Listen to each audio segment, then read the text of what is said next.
acoustic guitars and poets and some guy making dubstep out of a light bright. It's a great night. Went to the bathroom and a woman walked in, like to the men, like on purpose. She intentionally walked into the men's restroom. She's like, "I'm just looking for soap. We're out in the women." By the way, if the women's restroom was out of soap, I just figured out what the bar know from stage.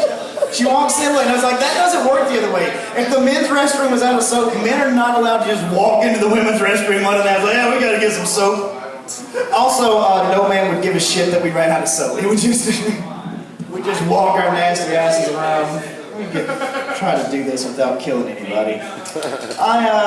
There goes that. Grew up in a small town. It was a place called Hackenberg. There were 22 people in my senior class when I graduated. Technically 21. Cockroach got kicked out for selling Nazi cotton, but it was a small school. A weird place where it is a 100% truthful statement that Cockroach got kicked out of school for selling Nazi cotton. See weird shit in a small town. I went to church. My mother took me to church every single Sunday, very Christian woman. And I remember seeing some weird shit. I was in Sunday school as a child, and I watched my preacher box the devil. They cleared off the pulpit. They brought in like ropes. One of the farmers brought in some ropes from his farm and strung it up around. He strung up ropes around the pulpit in Jesus' house. Ropes. And that's the last thing anybody wants to see in a black man's house is a redneck with ropes. That was a terrible move. Did it anyway. The preacher comes walking out, dressed in his boxing gear. He's got on his boxing trunks, his boxing gloves. He's ready to box. And then the deacon comes out, same in boxing gloves, boxing shorts, just completely red from head to toe. And it was either body paint or embarrassment, but he's completely red from head to toe. And they start to boxing.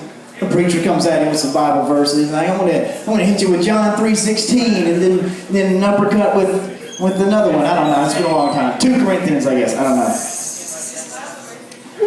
Deacon starts fighting back at him. He's like, I'm gonna hit you with some rock and roll music and uppercut you with a cussing word. Eventually, the preacher did win. He knocked the devil out. And I think as a child, I got the wrong impression from this performance. Because all the other kids are crying. They're like, oh, stop hitting him, devil! And I'm sitting in the back row going, I bet that devil gets laid a lot. That guy was pretty cool, right? My defense, he was smoking a cigarette throughout the entire boxing match. Because this was the 80s, where you can smoke in front of a poorly ventilated room full of children. It was good times. Simpler times. Make America smoke again. That's what we're doing. As if we ever stop. Weird things. My girlfriend has moved away to grad school now. And it's weird because, like, when she moved away, I told her, I was like, look, babe, we're still going to kind of want to have sex with people, but you'll be in another state. So I was like, I'll make a deal with you. While you're away, you can have sex with the people, as long as those people are girls and not any guys. Likewise, while you're away, I'll have sex with the people. And just to be fair to you, make sure those people are girls, not any guys. Anyway, we broke up, but she and her new girlfriend are very happy together. Did not plan ahead. Actually, that's not true of our current girlfriend. That happened with my last girlfriend that moved away to go to grad school. I am currently on girlfriend number 2 that left the state while dating me to go to grad school. So ladies, if you're looking to hit rock bottom and get your shit together, here I am. It's good stuff. We grew up, like I was telling you, I grew up in a really small town. I've got a real hillbilly nightmare kind of a family. Like, we have babies in our family that just come out of the womb with full-grown mullets and tramp stamp birthmarks. Got one cousin that's particularly embarrassing because his eyes match his teeth. Because they are cold, black, and there's only 2 of them. That's why I left town. So I did move out of town. Eventually went to college, which was fun. I went to college on a band scholarship. Yeah. There's a band nerd over here for me. Either that or she's just sarcastically mocking me. I can't figure out. Thin line between those 2 emotions. I mean, it was great. And now I'm much older. I'm looking back on all that, and I'm 33 now.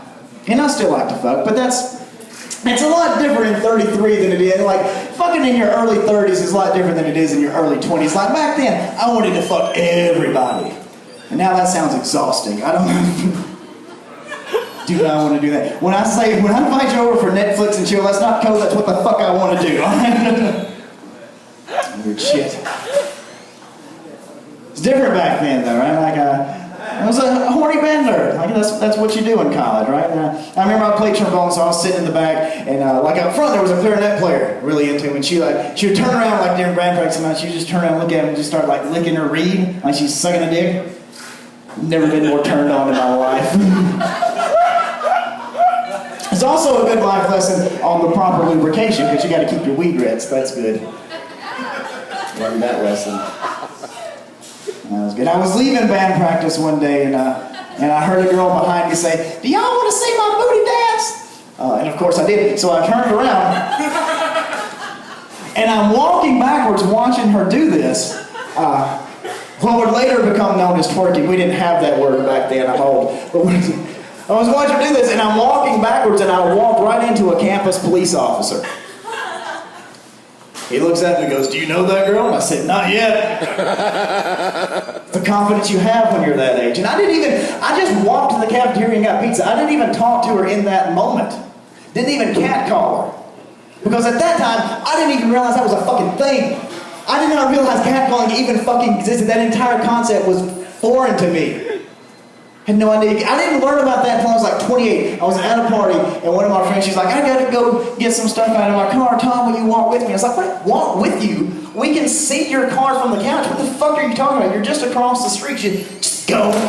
So fine, we get out, we walk out. We hadn't made it off the porch till a pickup truck of frat guys drive by, and they yell at her, "Hey baby, what you got underneath that skirt?" Woo! And then they drive the fuck off. And that's when I didn't know that was a thing. I'm looking at her going, they didn't even let you answer the question. What the fuck are they doing? They just left.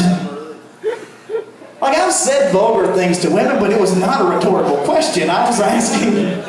Like, if I said something dirty, it means I'm ready. I am prepared in this moment to eat your pussy from behind. I'm just gauging interest. That's all I'm doing.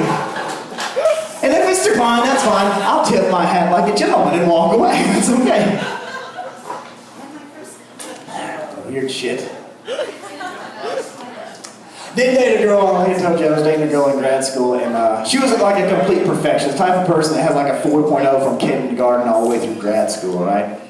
And so her apartment was perfect. Like everything about her life, she was a complete perfectionist. Her apartment was so great that the property owners would come and show her apartment. It's like a show apartment for prospective tenants.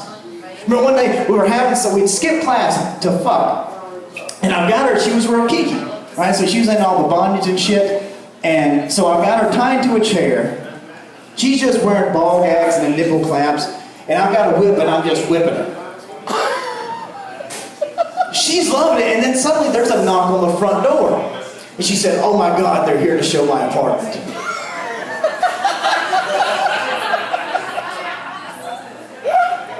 Take that back, she had the ball gags. Like, "Oh my God, here, ha. So I got to do something. I'm going to go out there and stop them from coming in. I was like, just give us a few minutes. But before I made it from the bedroom to the living room, the door is already open. They're already coming in, and she's still tied to the chair. And the only thing I could do, I just grabbed the chair and drug it into her walk-in closet. I was like, "We're going to wait this one out, babe." And that's the closest I've ever come to being a convicted felon. Look, everything we did that day was completely consensual. If they open that closet door, no one will believe me. It's weird. A lot of weird things. I think it's really weird that like our most kind of degrading, humiliating insults for another are just slang words for genitals, right? Like if you see a man being really weak, you might call him a pussy. That guy's a pussy. I think we're using that word wrong. Think about it. A vagina is made out of the most durable substance on the planet. You can fist them, push babies out of them. Next thing you know, they're good as new. A pussy's like Wolverine. It heals itself. Using that word wrong should mean tough, you know? Like if you're out at a bar, you see one of your friends picking a fight with some guy, and you have to pull your friend over and like, "Dude, what the fuck are you doing? Do you have any idea who that guy is? That is the undefeated UFC heavyweight champion of the world. That guy's a major pussy." Can't hurt that fucking guy. Break his nose and he just forms right back. That's how vaginas work, right? They just, I don't know. I don't know how vaginas work. Oh, and that is, we've got it confirmed. She said, yes, that is how vaginas work. Like a starfish, they just grow back. Whatever was wrong with them before, they'll heal themselves. I think it's a little weird. I think it's weird, like you see a sexual assault case will be in the news, and there'll be some guy out there going, oh, hey man, you see the way she was dressed? She was asking for it. You don't want to get treated like a slut, don't dress like a slut. All right, fine. Fine, let's live in that world. Let's live in a world where the way someone's dressed is justification for acts of violence against them. Next time I see somebody in a Nickelback t-shirt, I'm just going to punch him in the dick. Come on, just see the way he was dressed, he was asking for it. My name's Tom King, thank y'all so much for listening. If you want to see